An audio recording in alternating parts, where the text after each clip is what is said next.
আচ্ছা, আমরা যে জিনিসটা দেখবো এটা হচ্ছে এই যে মেনুগুলান কিভাবে সেট করতে হয়। এখানে আছে হোম, স্কিন কেয়ার এবং ফ্যাশন, তিনটে আছে মেনুতে। হ্যাঁ, তো আমরা এখন মেনুগুলান দেখবো যে কিভাবে ঠিক করে। তো এর জন্য আমাদের প্রথম আসতে হবে এপিয়ারেন্সে। এপিয়ারেন্স থেকে আমরা যে এপিয়ারেন্সের নিচে মেনু আছে, মেনুতে আসবো। তো মেনুতে আসার পর আমরা এই যে দেখতেছি আমাদের একটা মেনু আছে, মেনুর নাম হচ্ছে মেইন মেনু। মেনুর নাম মেইন মেনু।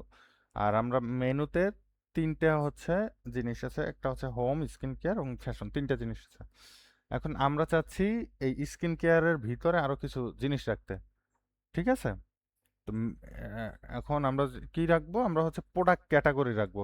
আমরা যদি দেখি আমাদের স্কিন কেয়ারের নিচে আমরা ইউএসএ, ইউকে এবং কোরিয়ান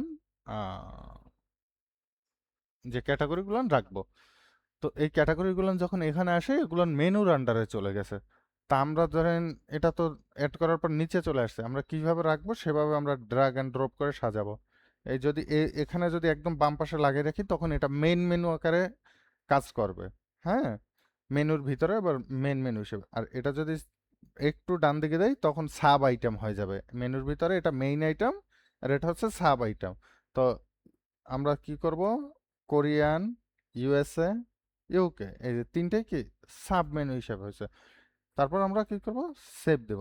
তো সেভ দেওয়ার পর দেখি তো আমাদের এখানে কোনো চেঞ্জ আসছে কিনা। ওই যে চলে আসছে আমাদের। হ্যাঁ, ইউএসএ কোনোটা নাই, কোরিয়ান কিছু নাই। আমাদের যতগুলো দরকার হবে আমরা এখানে অ্যাড করে নেব। আর ধরেন আমাদের কোনো একটা ডিলিট করতে হবে। ডিলিট করলে কিভাবে করব, রিমুভ, রিমুভ দিয়ে সেভ দেব। তাহলে আমরা এখানে দেখতে পাবো আমাদের হচ্ছে এটা চলে গেছে। আমরা যদি আবার অ্যাড করতে চাই কি করব, এটা এটা কি অ্যাড করছিলাম, প্রোডাক্ট ক্যাটাগরি ফ্যাশন। ওকে, অ্যাড। আচ্ছা, হোম, স্কিন কেয়ার, এই আমাদের হচ্ছে গিয়ে এই হয়ে গেছে।